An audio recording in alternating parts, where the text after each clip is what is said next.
शिकणार आहोत types of angle. Angle कसा तयार होतो हे आपण या अगोदर पाहिलेलं आहे. दोन एजेस किंवा दोन आर्म्स म्हणा किंवा दोन रेज है ना, दोन किरण जेव्हा एकत्र येतात तेव्हा कशाची निर्मिती होते? अँगल. अर्थातच त्याला मराठीमध्ये आपण म्हणतो कोन. आणि या तासिकेमध्ये आपल्याला कोनाचे प्रकार हा टॉपिक लर्न करायचा आहे. आता पहिल्या आकृतीमध्ये जर पाहिलं तुम्ही तर हे जे दोन्ही बाजू आहेत कोनाच्या, तर या दोन्ही बाजूमध्ये जो कोन आहे हा 0 अंशाचा कोन आहे. आणि 0 अंशाचा कोन असेल तर त्या अँगलला आपण काय म्हणायचं? Zero angle. काय म्हणायचं? Zero angle. आणि म्हणून measure of zero angle is 0 degree है ना. इंग्रजीमध्ये जे वाचन असेल आपलं तर measure of zero angle is 0 degree असं आपण त्याचं वाचन करू. म्हणजे शून्य कोन कोणता? तर ज्या कोनाचे माप 0 अंश असते अशा कोनाला आपण शून्य कोन म्हणू. दुसरा आहे अॅक्यूट अँगल. आता अॅक्यूट अँगल जर पाहिला आपण तर यामध्ये जो कोन आहे हा कोन आपल्याला 0 अंश पेक्षा मोठा पाहिजे, मात्र तो 90 अंश पेक्षा कसा पाहिजे? लहान असेल तर त्याला आपण अॅक्यूट अँगल म्हणतो. मराठीमध्ये त्याला आपण लघु कोन म्हणतो. मग आता अॅक्यूट अँगलची व्याख्या कशी करता येईल? Measure of acute angle is greater than 0 degree and less than 90 degree. म्हणजे 0 डिग्री म्हणजे 0 अंश पेक्षा मोठा आणि लेस दॅन 90 डिग्री म्हणजे 90 अंशापेक्षा लहान अशा कोनाला कोणतं कोन म्हणायचं? Acute angle. ज्याला मराठीमध्ये आपण लघु कोन म्हणू. तिसरा जो कोन आहे तो आहे राईट अँगल, अर्थातच काटकोन.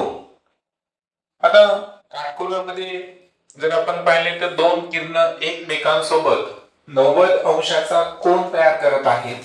आणि म्हणून जी डेफिनेशन असेल ते असेल measure of right angle is 90 degree. म्हणजे ज्या कोनाचे माप हे 90 अंश असेल अशा कोनाला आपण राईट अँगल म्हणू. ही व्याख्या तुम्ही इंग्रजीमध्ये थोडी वेगळ्या पद्धतीने सुद्धा लिहू शकता. ती व्याख्या तुम्ही कशी लिहू शकता? The angle whose measurement is 90 degree that angle is known as the right angle. बरोबर. म्हणजे ज्या कोनाचे माप 90 अंश असते अशा कोनास आपण काटकोन म्हणतो. त्याला इंग्रजीमध्ये राईट अँगल म्हणायचं. त्यानंतर आहे ऑब्ट्यूस अँगल. ऑब्ट्यूस अँगल जो आहे त्याला मराठीमध्ये आपण विशाल कोन म्हणतो. आणि विशाल कोनाचं वैशिष्ट्य असतं की हा 90 अंश पेक्षा मोठा आहे, मात्र 180 अंश पेक्षा कसा आहे? लहान आहे. आणि म्हणून तुम्हाला जी इन्फॉर्मेशन दिलेली आहे measure of obtuse angle is greater than 90 degree but less than 180 degree. म्हणजे विशाल कोनाचं माप, ऑब्ट्यूस अँगलचं माप हे 90 डिग्री पेक्षा ग्रेटर म्हणजे 90 अंशापेक्षा जास्त, बट लेस दॅन 180 डिग्री मात्र 180 अंश पेक्षा लहान असते. आणि यावरून तुम्ही विशाल कोनाची व्याख्या कशी करू शकता बरं?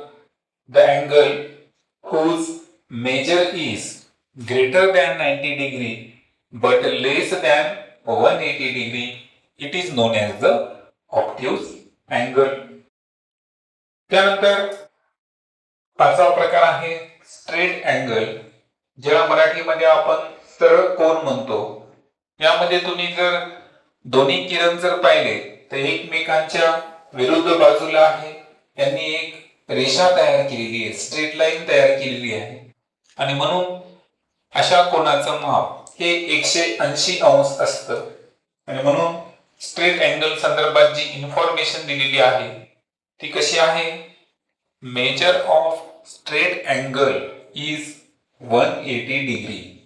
म्हणजे जे सरळ कोन आहे त्याचं माप 180 अंश असते. आणि या संदर्भात जर तुम्हाला व्याख्या तयार करायची असेल तर कशी तयार करणार? The angle whose measurement is 180 degree, that type of angle is known as the straight angle. म्हणजे ज्या कोनाचे माप 180 अंश असते त्याला आपल्याला स्ट्रेट अँगल अर्थातच सरळ कोन म्हणता येईल. 6वा प्रकार आहे रिफ्लेक्स अँगल. रिफ्लेक्स अँगलला मराठीमध्ये प्रविशाल कोन म्हणतात.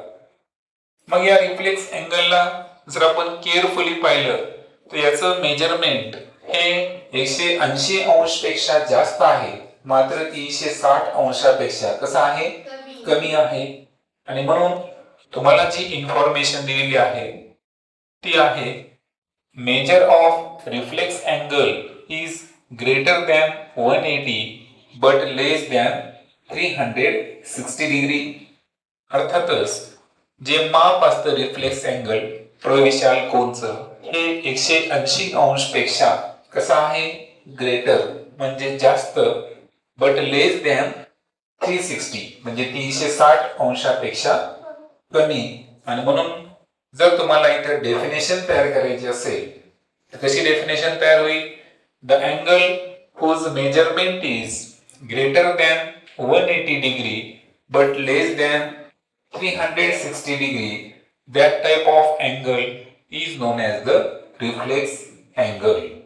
म्हणजे ज्या कोनाचे माप हे 180 अंश पेक्षा जास्त आहे आणि 360 अंशापेक्षा कमी असते अशा कोनास आपण रिफ्लेक्स अँगल अर्थातच प्रविशाल कोन म्हणतो. शेवटचं जर पाहिलं आपण तो आहे कंप्लीट अँगल, पूर्ण कोन. आणि आपल्याला माहित आहे की पूर्ण कोनाचे माप हे 360 अंश असते. आणि म्हणून जी इन्फॉर्मेशन दिलेली आहे measure of complete angle is 360 degree. जे पूर्ण कोनाचे माप हे 360 अंश असते. म्हणून जर डेफिनेशन तयार करायची असेल तर कसं तयार करता येईल? The angle whose measurement is the 360 degree, that type of angle is known as the complete angle. म्हणजे ज्या कोनाचे माप हे 360 अंश असते त्या कोनास आपण कंप्लीट अँगल म्हणजे पूर्ण कोन म्हणायचं.